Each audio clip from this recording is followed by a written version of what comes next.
Hi, my name's Michael. I'm an Army Green Beret turned application security engineer. I still serve in the North Carolina National Guard as the senior enlisted cyber network defender.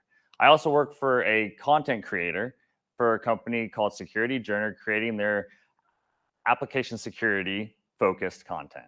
You can reach me on AppSecGuyMike or look up my company at Security Journey on Twitter. Today we're going to talk about something called the Software Security Testing Lifecycle. A while back, I was given a task to start doing research into application security testing to teach developers how to approach this big task that we call testing for security. One of the big problems we ran into is I did the same thing that everybody else does. I went out to OWASP. I went out to all the open source resources that told you this is how you should be doing security testing. These are the tools you should be using. This is the phase that you should be doing your testing. And something that I came to realize is application security testing is very reactive. And it's a single phase of a single step that we put inside our software development lifecycle. We wait until we get to the testing phase. We do our security testing. If we get any alerts, then we go back and we try to remediate. What we aren't is proactive, and we don't plan for how we're going to actually approach security testing. That's what the software security testing lifecycle is meant to fix. So key thing, what is the software security testing lifecycle? And I affectionately call this the Swisstool, because you have to have a good acronym for any good name you have. Swisstool integrates security testing throughout the entire software development lifecycle that's meant to be a much more proactive and focus your testing into the areas that need the actual security testing. One thing that sets it apart from all the other different frameworks is it's not just about how does a QA team do testing, or how do I do all my integration testing and my functional testing or my smoke testing. It's very specific of how do I approach AppSec from the very beginning of my planning of my software development lifecycle all the way through to production. Why do we need another framework? Now, I think everyone out here that's been part of the OWASP community has gone out and seen that there is there's the testing guides out there that talk about how do we approach testing. A lot of these guides are really focused on how does a QA team approach testing. And it talks about how do I do my integration testing and my functional testing to make sure all my parts of my application are working appropriately. It leaves the security testing as this very single step that isn't really thought about much. And a lot of times people take a single tool, put it in my pipeline, and wait to get a bunch of alerts, and then throw those alerts at the dev and tell them to go fix them. It's a very reactive and very restrictive way to approach testing, and it doesn't plan for testing in a proactive manner. What it ends up happening is we build up a bunch of technical debt near the end of our build process, right before we're trying to get our product out into production, and we're having to go back and remediate all these things we're finding at the end. And we've basically built this technical debt that's at massing major costs onto building our application. Now, Swisstool isn't just for the testing team. It's not just for developers. It's for everyone. And the three categories here is it's for your developer, it's for your tester. It's also something we call product adjacent. Product adjacent is basically anyone that touches your application to get it from the design all the way to release, whether that's a UX, your production manager, whether it's any of your QA teams. Everyone that's involved in the actual building applications need to understand how the software security testing lifecycle works, because they need to understand that when we get to certain phases, we're going to do certain things that might change processes for everyone involved. Now, this is also meant for any scale operation. It doesn't matter if I'm just a developer, but I don't have a QA team. I don't have testers. I'm a team of 3 developers, and we do all the tasks together from production all the way, or from ideation all the way to production. Well, when I wear the tester hat and it's time to hit that phase and do that task, that's when I need to step out of my developer mindset and start thinking about how am I a security tester, and how do I apply the things we're going to learn here in the software security testing lifecycle to build a better, more secure product. The phases of Swisstool include: you need to know your security requirements, you need to participate in threat modeling, you need to build a security testing strategy, you need to build, tests, and review automate tests, and validate security findings and controls. The way Swisstool is set up is each phase is meant to build and feed into the next phase. So when we start in the planning phase and we start knowing our security requirements, we're going to take those security requirements and we're going to use them when we do our threat modeling. We're going to use the products from our threat model and we're going to use them to design a security testing strategy. We're going to take that strategy and we're going to write our specific security unit tests and we're going to do our peer reviews, which are going to enable us to do more efficient automatic testing or test automation in our pipelines. And finally, rather than just taking all the information we gathered from these previous phases and assuming we're good, we're going to validate the findings we get and then remediate in a structured approach that allows us to focus in on the things that are true security alerts and reducing our false positives. We're going to go through and we're going to break down each one of these phases and explain in detail what goes into each phase and how it feeds into the next phase. The first phase is you need to know your security requirements.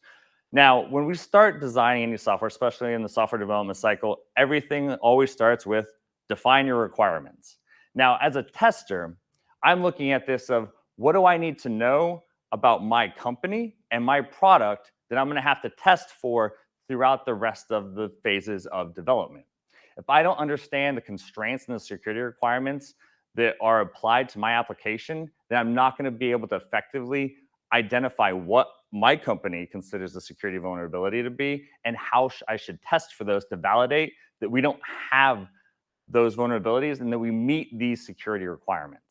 There's three different types of security requirements. You have your internal security requirements, your external security requirements, and your business security requirements.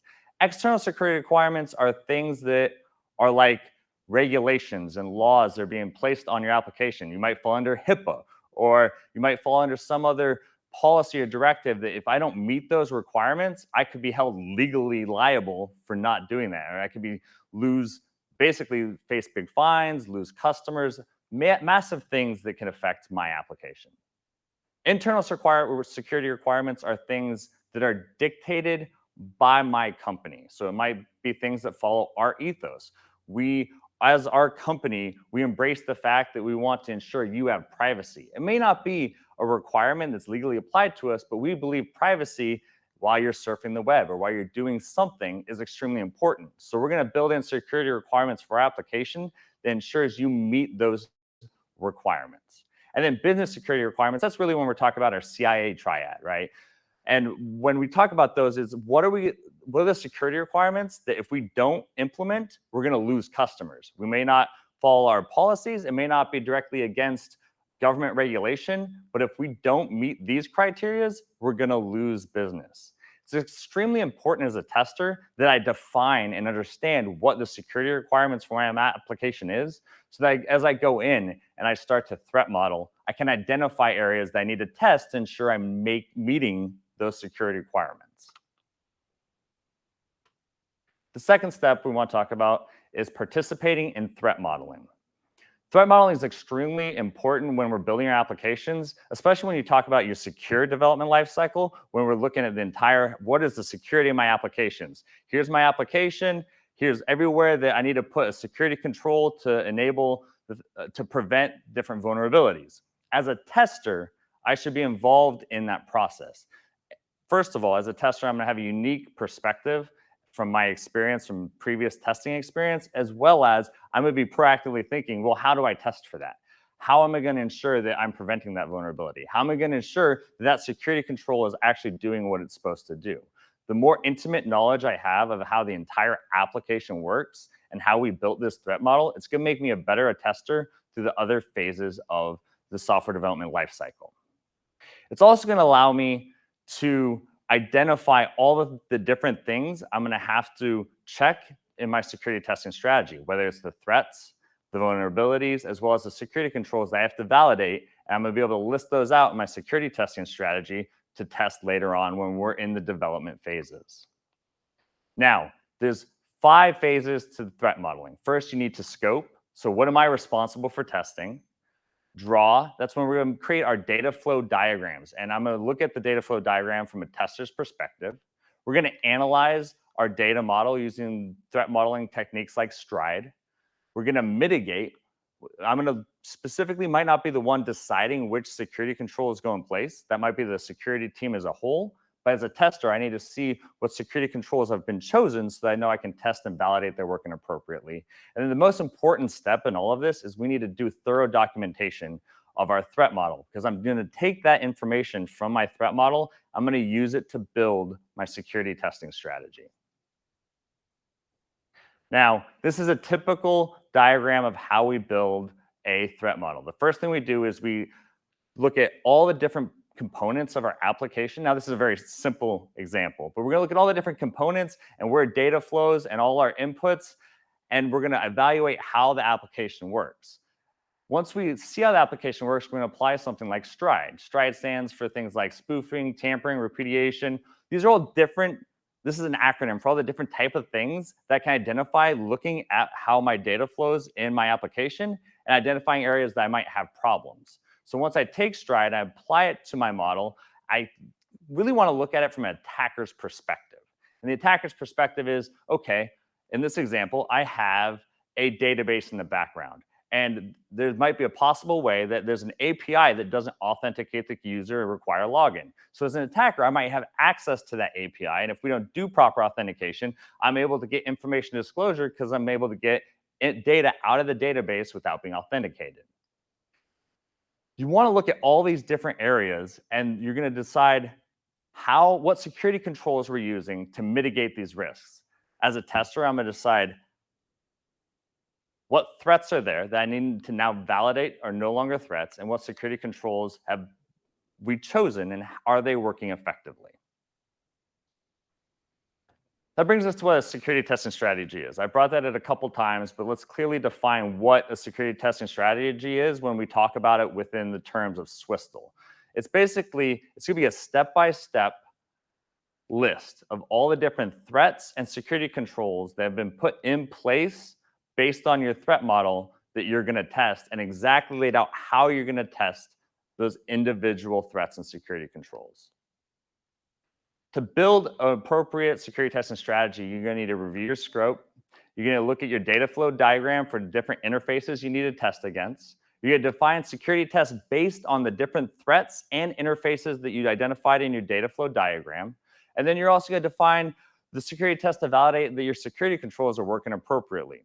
The last step is once you've gone through and used all that information from your threat model to create this list of things you need to test against, you're going to select the proper people, processes, and technology to conduct the test.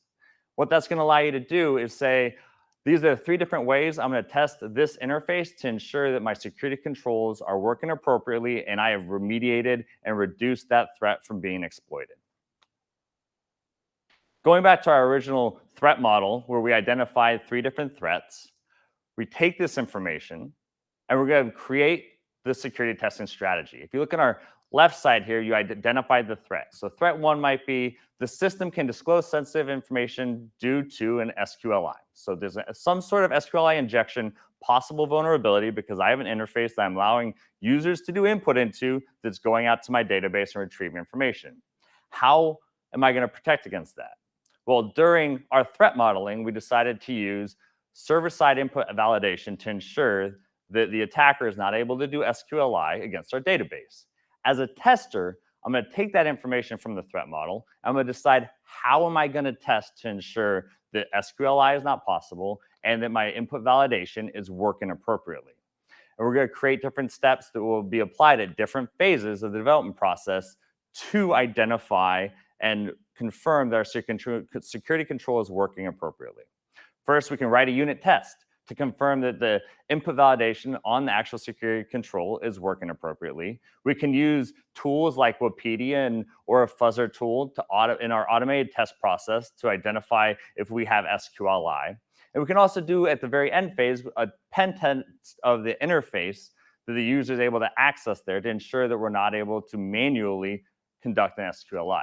Now, at no point here am I recommending any of these specific tools. These tools that were chosen are specifically because they're open source too, and a lot of these are on the OWASP recommended list that anyone can grab and adopt easily. There's commercial tools that will work amazingly well also. The important part is it doesn't matter if you're using a commercial tool or an open source tool, just find something that's appropriate to your environment and start using it. Now, the fourth step is we want to build tests and review. When we build tests, what we're talking about is we're building what we call security tests, and the review is a security tester's peer review. Build test includes two different things. The first thing is what we call a security unit test and a fuzzing target. And the peer review is taking that same concept that we use as a developer, and we're going to apply it to our security testing. Whenever I'm a developer and I write code and I push it to commit, it's almost never where I'm like, oh, I'm going to make a big change in our product and I'm just going to commit it to our main branch and no one else is ever going to look at it because I'm going to break something. And I'm without a peer review, there's a really good chance that I'm not going to follow all the same constructs. You need that check on learning basically with each other to keep each other doing good, clean code. We should do the same thing as testers. As a tester, I want someone that's going to peer review my testing strategy to ensure that it makes sense, that I've done the right steps. And as we go through to start building the security unit test, to start setting up our automated testing and doing our manual tests, that I've created a plan that makes sense. Now let's talk about the different type of security tests we can build. I already mentioned that there's security unit tests and fuzz targets. We're gonna kind of do a deep dive of what those means because I'm pretty sure everyone's heard of unit tests, but there's a very distinct difference between a security unit test and a traditional unit test. When we talk about security unit tests, what I'm doing is I'm using a unit test to validate the security control is working appropriately. So as I identified originally in our threat model, I have the chance for an SQLI against our application. When I build the security control, which is an input validation to ensure only the appropriate characters are allowed into my interface, then I also need to go back and I need to create a unit test that actually ensures that security control is working appropriately. If you look at our example, I'm using Ruby just for you guys to know what type of code I'm using here, because it's pretty easy to read and pretty straightforward about what's happening in the code example itself. I have a class account, and right here I'm creating an account with my function create account, and we're passing in a username and password. And I have two security controls in here. I'm doing input validation on the username. I'm doing input validation on the password. And in my input validation for the username, I'm ensuring that I'm only using lowercase or uppercase letters. It needs to be between 5 and 10 characters. If it doesn't meet that criteria, it's going to return the fact that the username must be characters only.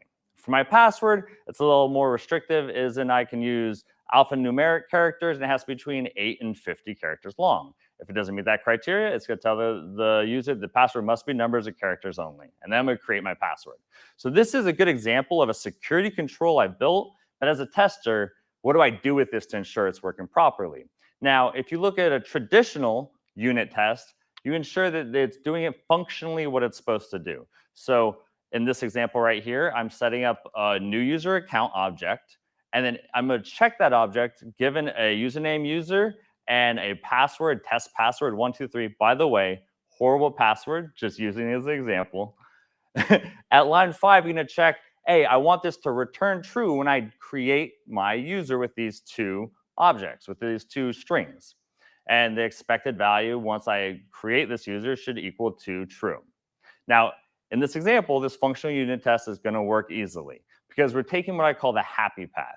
Now, a lot of times when we do unit testing, we're going for metrics and numbers. We're just trying to get a bunch of green lights on the left side that said, yep, I wrote one unit test for each one of my functions, and they're all doing exactly what they're supposed to do.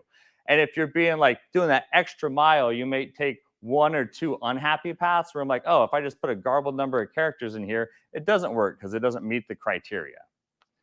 When we're creating something called a security unit test, it should be a much more focused on how is a security control actually supposed to work and how would an attacker try to bypass that or exploit my code. So in our next example, we use a SQLI security unit test. I'm doing the same thing I did with my previous functional unit test. It's like this time, when I'm passing in my password, I'm actually passing in an SQL exploit. And I'm seeing if my account will return false when it tries to validate whether that's a valid username and password pair. Now, in this scenario, based on the security unit control that I've already put in place, it should return false. The important thing here is I'm giving you a single example of one thing to test. These should be as advanced as your imagination allows them to be. You should try every edge case. You should be able to use a file of the SQL attacks against your security control. Be creative the same way attack would be. And one of the nice parts of this is really a developer task. And when we approach security testing, one of the most important things to do is whether you're the developer or you're a security tester working with the developer, the developer needs to be part of the actual security team. A lot of times we end up in these type of relationships where we have the security team and the developers, and we're at head, right? The security team is worried about security. Developers like, I just have a deadline. I need to get my functionality out. If my one tool that's scanning my product doesn't catch the security alert, I don't care. Let me just get it out the door. The better way to approach this is you need to embrace the developers as part of the security team and give them tasks like this to validate the security controls and start getting them to think like attackers. Because to be honest, creating these type of security unit tests would be fun because basically I'm trying to exploit my own security control. So I'm trying to attack my own security control that I in place. And the more involved that you keep the developers in this and get them to embrace that defensive code mentality, the higher quality your product's going to be. Now, the other thing I talked about when I said about building security unit test is fuzz target. Now, fuzzing is basically the traditional idea of fuzzing is I take a bunch of random data, I jam it in an interface, and I try to get my application to do something weird. It's either going to hang, it's going to stall, or it's going to crash.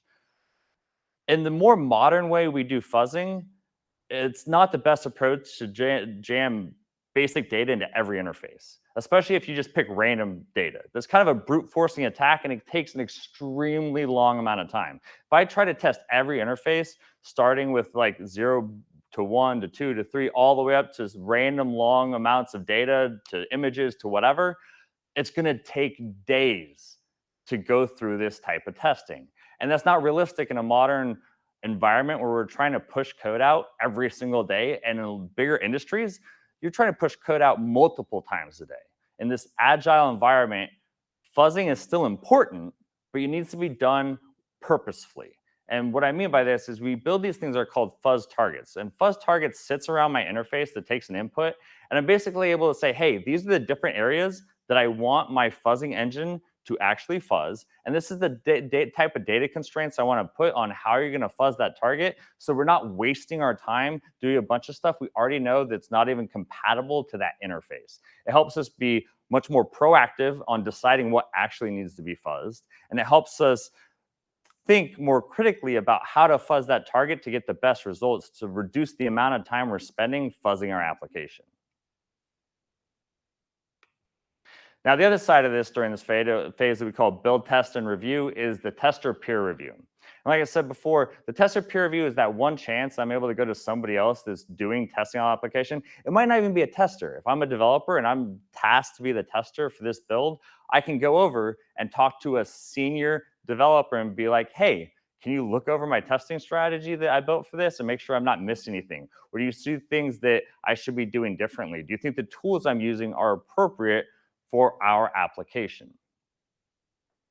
It's a really good time also to exchange information with this person and gain some knowledge and a different perspective. Because a lot of times when we're testing our own product, we get kind of tunnel vision into like, well, these are the things I have, these are the ways I always test this, and it never diversifies. You gain the knowledge of your peers to allow you to be a more effective tester.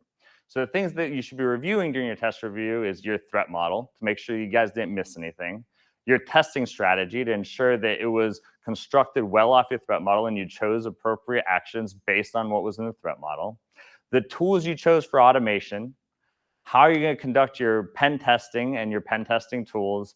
And like I said at the very end here, this is a great time to exchange information, especially if you're two people working on a same company, but maybe you're working on separate projects. And this other developer's been seeing, this other tester's been seeing a lot of developers are doing the same problem every time. And they might tell you, hey, we're noticing that we're not doing good, whether it's input validation, we're not preventing cross-site scripting well, or I've been finding a lot of things where we're exposing data that we shouldn't be just exposing because we're not implementing our encryption appropriately. This is the moment to gain that knowledge from either a more senior or a peer tester to now know that, hey, this might be something we're seeing systemically in our organization. I need to be on the watch for when I'm evaluating my application. The next step we talk about is automate security tests. Now, as a tester, everyone thinks of like, oh, you're an application security tester. The first thing everyone thinks of is a pen tester. You're going in there and you're attacking applications and giving feedback to the development team. But that's actually a very small fraction of anything you should be doing as an application security tester. Specifically because that's the most time-consuming part of the process, as well as it's the human part of the process. And anything we leave into the human part of the process is going to be prone to error. You're much less likely to, you're much more likely to miss things when you're leaving it up to a person to do this type of testing. So that's where test automation comes in. Now, there's a problem with test automation too. Test automation is very restrictive in what it's able to do and find. So that's why we use our testing strategy to identify what can we catch or should be caught during our unit tests through fuzzing, as well as through our scanning tools, and what vulnerabilities might there be that we can't find using this different type of tools. A very good example of this is DOM cross-site scripting. There is almost no security unit test or automation test that's going to do a good job to confirm that you've prevented cross-site scripting, DOM cross-site scripting. That's something that if you have an interface where you're taking user input and you're reflecting it some way back to that user, you should just manually go in and test, and you should identify that during your security testing strategy, that at the end you need to manually confirm that you mitigated that threat. Now let's go do a more deep dive into automating testing. Why we want to automate testing. It saves time. It's going to be much more consistent than having a manually tester go through and do the process. You need to ensure that it's being customized for your product. And that's something you're going to do during your security testing strategy. You're going to look at your product, you're going to look at your threat model, identify what your application does, and then you're going to modify how you run your automated tests for your application. Now, if your application does not use an SQL database, you probably don't want to run every type of SQL injection attack in your automated testing for your application, because you're just wasting time. If you do not customize your automated testing scanning tools or your fuzzers for your application, all you're going to do is waste everyone's time and effort trying to get a more secure product out there.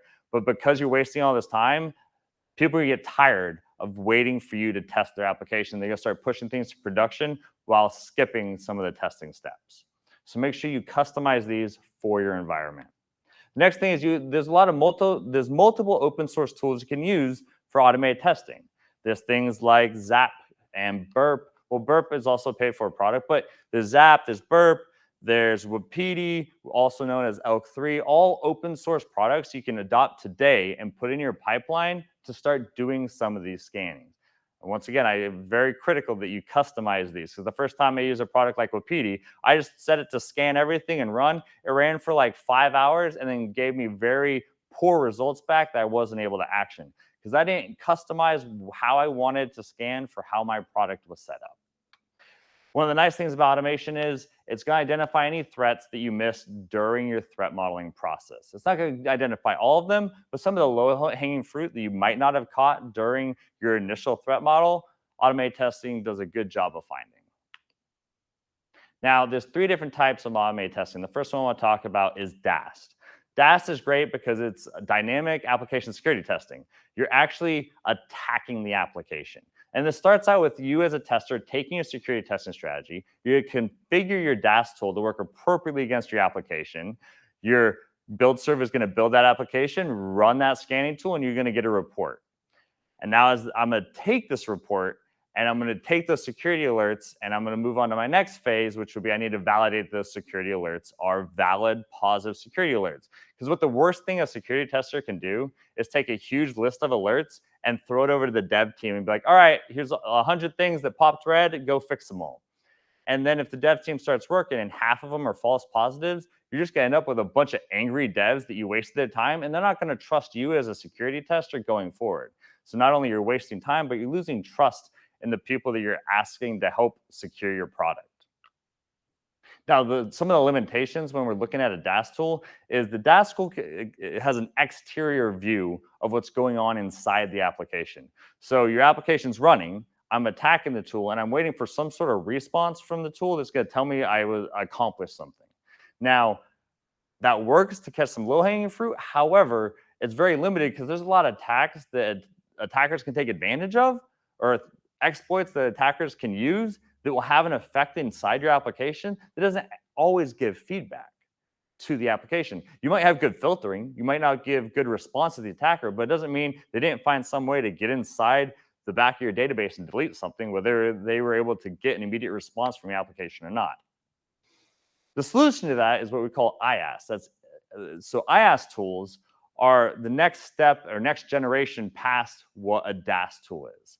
So it's an interactive application security testing.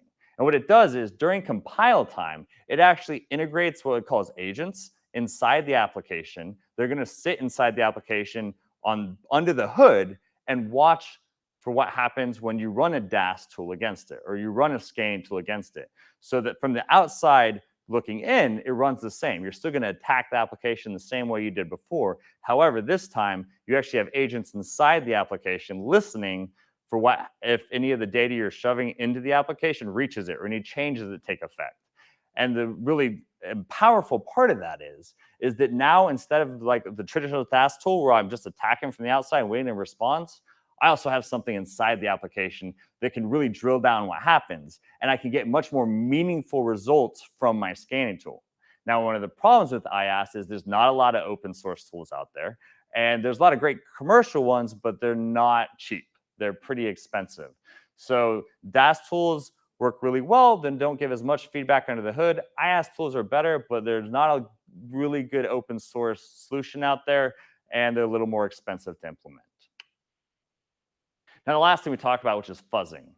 Now, there's the traditional fuzzing where I just jam a bunch of data into all the interfaces, or we have targeted fuzzing where we're going to go in as a tester. I'm going to use my security testing strategy, identify the areas that I want to fuzz. I'm going to build my fuzzing targets. I'm going to run my fuzzing engine against my application, and I'm going to watch to see if it crashes, hangs, or delays. I'm going to take that information from the report, and I'm going to use that information to identify areas that might have built-in vulnerabilities that I need to go validate during my final phase when I manually test my application. Now that goes into our sixth step of the software security testing lifecycle. And what this is, we're going to validate our security findings and controls. Now this is the part that everybody loves and thinks of when they're thinking of application security testing. This is where I get to go in and play the attacker. I get to pen test or hack my application. The important part is I'm not just going in there and playing around like I would if I was a functionality tester or an integrator, like a tester that's going in just doing some smoke tests, basically just playing around to make sure everything does what it's supposed to, or if I can just randomly hack stuff. What I'm doing is I'm taking the information that I identified in my security testing strategy as things that need to be manually tested because security unit tests and automated testing would have a hard time testing for them. And I'm taking the alerts that I got back from my from my actual automated testing. I'm going to go in and I'm going to validate that either the security controls are working appropriately or any of the alerts that I received from my automated testing are actual vulnerabilities that the developers need to spend time fixing. So if you see, we've kind of created a cascade of events to get here rather than just jumping at the end during my testing phase, run my automation tool and have a pen tester come in and check some stuff out. I used that security requirements to build a good, thorough threat model. I used that threat model to design a proactive and well-designed security testing strategy.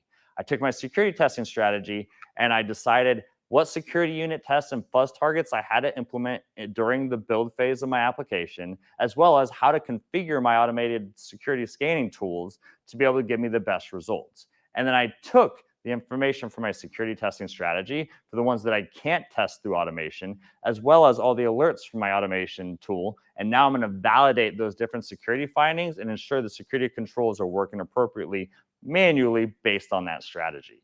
So that's why Swisstool is so powerful, that each phase is designed to feed into the next phase and ensure that we're testing in a proactive manner that's focused on what's actually against my application instead of shotgunning my testing techniques and hoping I catch low-hanging fruit.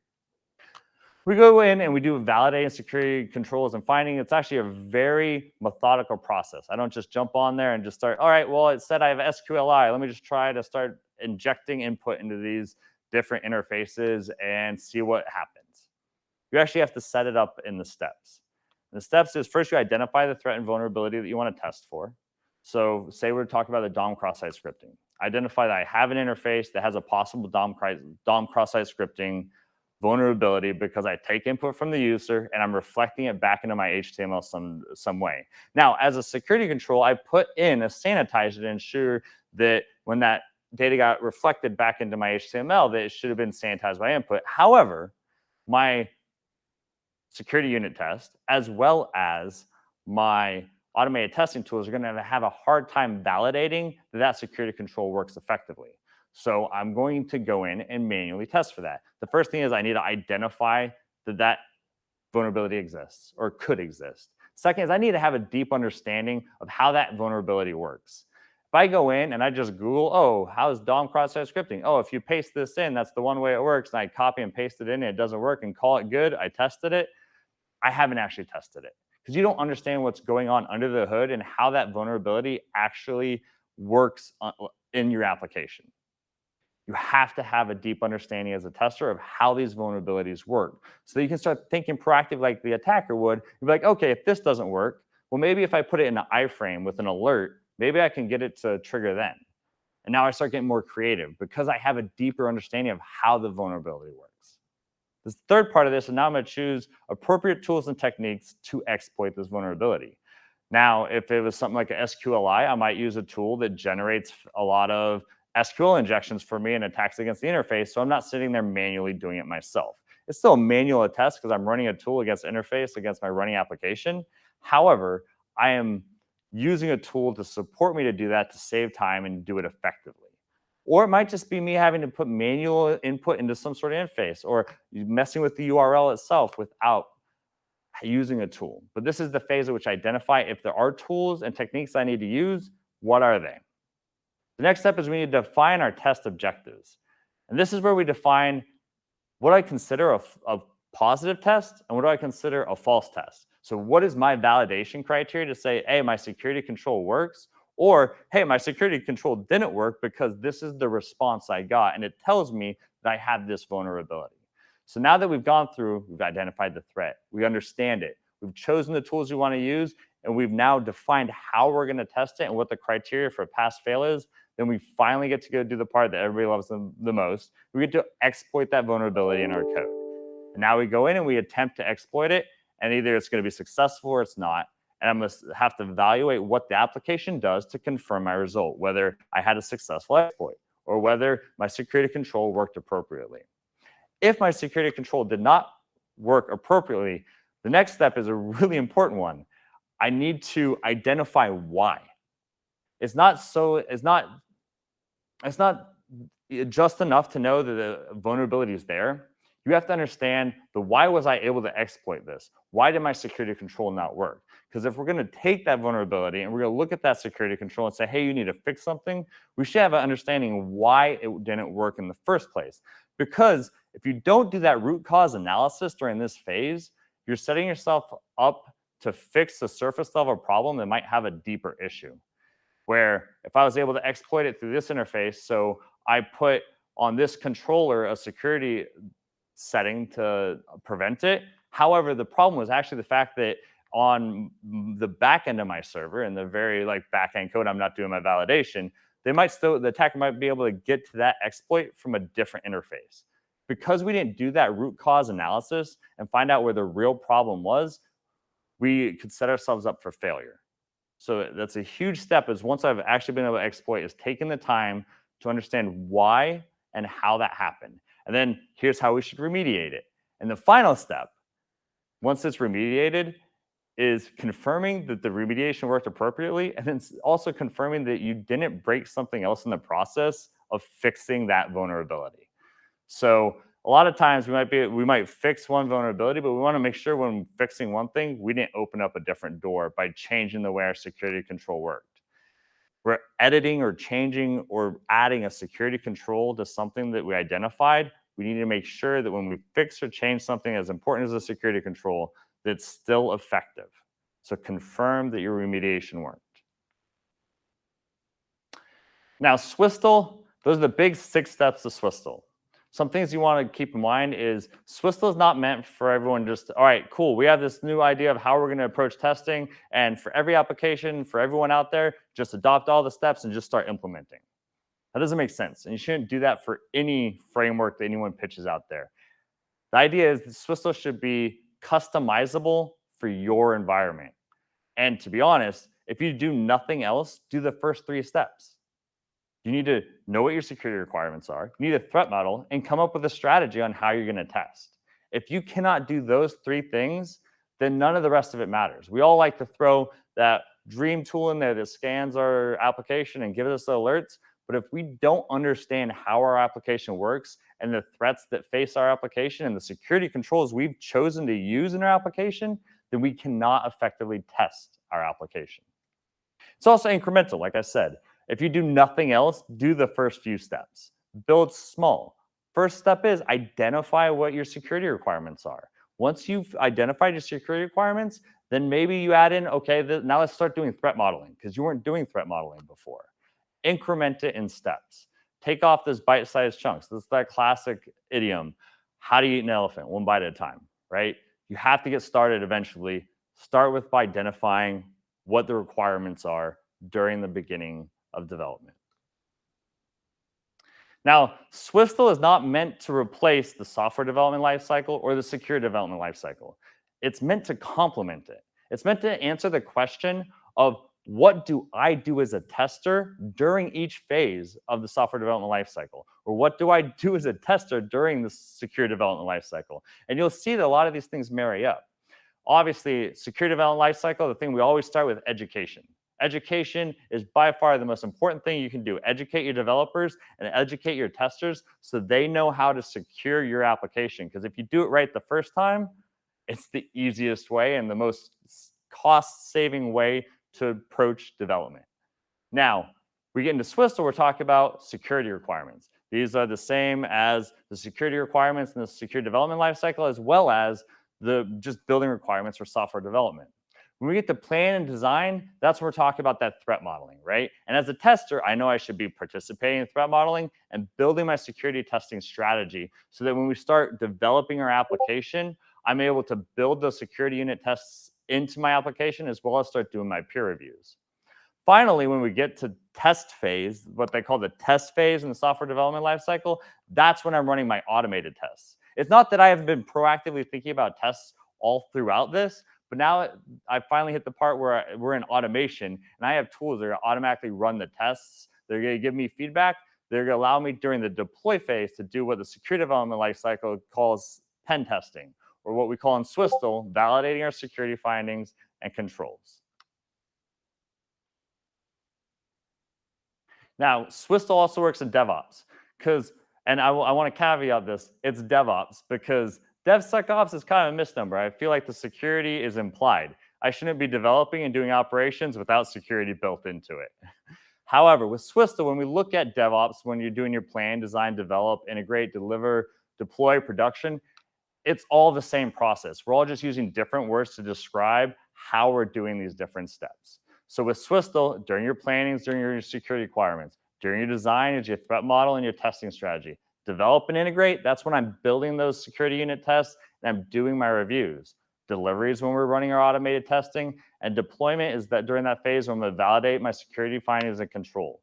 The idea is Swisstool should complement what you're doing in your environment. It shouldn't be an outside step that impedes what you're doing in your environment. And it's adoptable whether you're using Agile, Waterfall, DevOps, whatever your approach for software development, the principles behind Swisstool can be applied.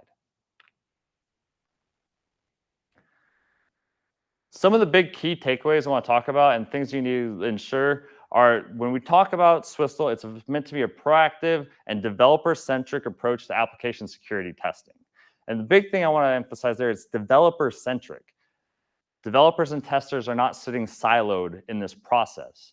Either the developer is the tester or the developer is integrated with the security testing team to apply how we're going to approach testing throughout our development cycle. That's why the developer should be the one writing the security unit test. They should be writing the fuzz target because they've coordinated with the security testing team or the security team to know what needs to be done during the development phase to enable a proactive, already focused approach to security testing. Now, Swisstool also enforces a focused security testing that's driven by actual threats and security controls in your product. So what it's not is a big shotgun approach where I'm just hoping to catch a random vulnerability that nobody thought of. Swisstool isn't the I'm going to catch the 0-day vulnerability in my application. What Swisstool is I'm going to catch all the vulnerabilities I was able to identify early on and validate the security controls are working that I chose to put in my application. Because those are the real problems. The 0-day that nobody knows is coming, yeah, Swisstool is not designed to find that. Swisstool is meant to set you up for success with what you already know you have, and so you're proactively testing to make sure you're doing it the correct way. Swisstool complements the secure development lifecycle and the software development lifecycle. It's part of those processes. It's not meant to replace anything that you're already doing in your environment. It's supposed to be telling you what should you as a tester be doing during those phases of development you already have in place. And like all good frameworks, Swisstool is made to be customizable for your environment. It's not meant to be a you have to take the whole package as is process. Customize the principles that are laid out in each phase and apply them into your application development process in a way that makes sense. Now, I appreciate you guys taking time to listen to me today for this talk about Swisstool. You guys can reach me out at appsecguy_Mike on Twitter if you have any questions or follow-ups, or if you just want to connect. I appreciate it. Thank you.